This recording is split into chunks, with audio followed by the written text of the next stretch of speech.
Thank you so much. Awesome. I myself introduced like that before. I was like, is that me? How you guys doing? I can't hear you. How you guys doing? Awesome. We're going to have a nice time today. You know, I'm close to hate with you guys, so I'm very spontaneous like that. I'm going to be in your face in the next 10 minutes, and I sit here. I'm just going to make it straight to the point. As you can see, my name is Kofo Kego, and you know, Joseph just said some amazing things about me. While I was sitting right there, I just felt I should share a quick story with you guys before I go into my slide. You know, before all those amazing things Joseph said, 9 years ago, I was in a university hall, sitting like you guys are sitting, when I got an email that I was kicked out of a university. You know, so you need to understand where I was coming from. I paid my school fees in cash, not student loan, right? My school fees was gathered and made from a place called Oshodi. O for Oscar, S for sugar, H for hotel, O for Oscar, D for Diana, and I for India. Google it. And I wish I had a picture. And it can explain to you how 15,000 pounds can be gotten from such a place. And so it was left for me, I've never shared this story before. So it was left for me to go back to my parents and tell them 15,000 pounds, at least, had gone down the drain. Trust me, I wasn't a dull student, I was attending class, but I'm not going to go into the story today. How am I trying to say? I don't know who that is for, but wherever you are is not the end of your life. As a matter of fact, I contemplated suicide. I was at the LGME building, I can't remember the name, the engineering building, I don't know if they've changed it. Say that again? Yes, you're right. I was on the 5th floor, I was like, oh, if I jump, it's just going to be easy for me to die, you know. Because how do you make that phone call? That 15,000 pounds, not student loan, cash. Somebody say cash. Yes, now get it. How was I going to explain it? But here I am today. Beyond all those things, I'm still standing. I'm not where I want to be, but I'm closer to where I'm going to. And I'm saying this to you also, nothing can stop you. Like the Masterclass says, you are made for more. Greatness lies inside of you. I don't know if you get it.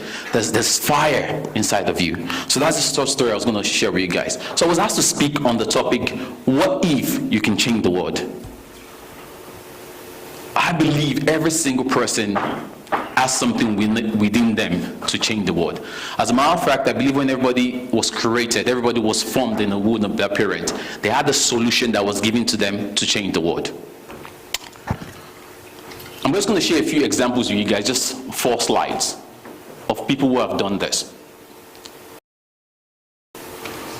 Number 1, who knows this guy? Some of you are probably on this website right now. Please don't, just listen to me. This is Mark Zuckerberg. What do you know about Mark Zuckerberg? Facebook. Beyond that, Mark Zuckerberg is one of the youngest billionaires in the world. As a matter of fact, you see, he's one of the most influential people in the world. Right? When Mark Zuckerberg started, he wasn't trying to be influential. He wasn't trying to be a young billionaire. He wasn't trying to drive a Ferrari while his Range Rover was behind him. He wasn't trying to put his car 1, 2, 3, 4, 5, 6, 7, 8. He wasn't trying to be on Instagram, you know, in Monte Carlo. No. Mark Zuckerberg was trying to change the world. Let me tell you something. For you to change the world, you need to change your thinking. For you to change the world, you need to think beyond yourself. Mark Zuckerberg's first company was created because a girl broke his heart. Thank you, whoever that girl is. The girl damaged the heart, messed up the heart, and he couldn't fix it back together. So he created a website to stalk this girl. And when he created that website to stalk this girl, the website had a few members, right? Because he was doing something for himself. Then one day he woke up, what if I could create a website to connect the whole world? Decided to do something for the whole world. Today we have Facebook. From Facebook, he swallowed Instagram. From Facebook, he swallowed WhatsApp. From Facebook, he swallowed numbers of world leaders. From Facebook, they said US election was twisted. That's how powerful Mark Zuckerberg is. Mark Zuckerberg did not start to be powerful. Mark Zuckerberg started to be impactful. So I'm asking you today, when can you make an impact in your society? The next person is, who knows this guy? Bill Gates. We all know him. I always hear a lot of parents praying for their children that, oh, you're going to be like Bill Gates. You're going to be better than Bill Gates. But your child can't be half as Bill Gates if he's selfish. What makes Bill Gates is the fact that Bill Gates had a vision many years ago when it was impossible. He could see into the future. And his vision was, I want a computer in every single house in America. And that dream has not even come to a reality now. It's gone beyond reality. Because there's a computer in every single house in the Western world, even in Africa. Most of you in this room have a computer with you. Some of you will have two. Your smartphone is a computer. The next person is Malala. I'm going to rush through this because of my time. You know, this is one of my favorite people ever. At the age of 15, she was campaigning for girls to be able to go to school. She wasn't slaying on WhatsApp. She wasn't looking for the next fashion. At the age of 15, she was living beyond herself. I'm not saying there's anything wrong with you slaying the web. Come on, slay, please. You know, but she wanted to impact her community. This girl stood against the Taliban. How many of you in this room, even in the UK, can stand against the Taliban in Afghanistan? She stood against the Taliban in her community. She was shot between the head, but she said something. She said the greatest service they did to her was shooting her. Because she became fearless, and all her hopelessness died on that day. Today, she's a Nobel Peace Prize winner. She wasn't trying to win the Nobel Prize. As a matter of fact, Malala was in the chemistry class, when she was told she has won the Nobel Peace Prize. And it was like, oh, the media are outside, waiting for you to interview you. So can I finish my lecture first? Tell them to wait till the end of the school. That's how intentional Malala is. For you to change the world, you need to be intentional. You need to be focused. You need to have a vision of impacting not just yourself or your family, but your community. The last person I have right here, does anyone know this first guy? Does anybody know him? The first guy. The second guy. The fourth guy. The fifth guy. Okay, but do you know the guy in the middle? You guys don't read. I'm just joking.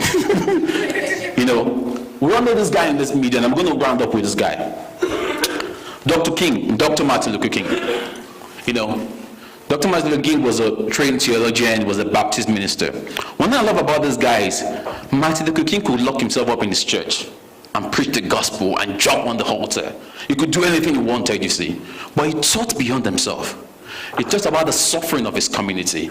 He made himself impactful in his community. As a matter of fact, when Martin Luther King started thinking about how to change the policies that segregated America, he was using his church printer, the same printer they used to print flyers, was using to print the flyers to help the blacks in America. The speaker they used to preach, he was taking it to the city centers to speak to people like, you need to be the change you want to see. And that's why everybody knows Dr. Martin Luther King today. He gave himself to what he was doing. You know, he wrote a speech called I Had a Dream. You know, there's a lot of argument in the sense whereby whether that dream has become a reality. But one thing I know is that dream has become real in the minds of everybody around the world. I will leave you with this quote. And it says, to change the world, you need to live beyond yourself. Only people who live beyond themselves change the world. I have never met or read about anyone who changed the world by living for themselves.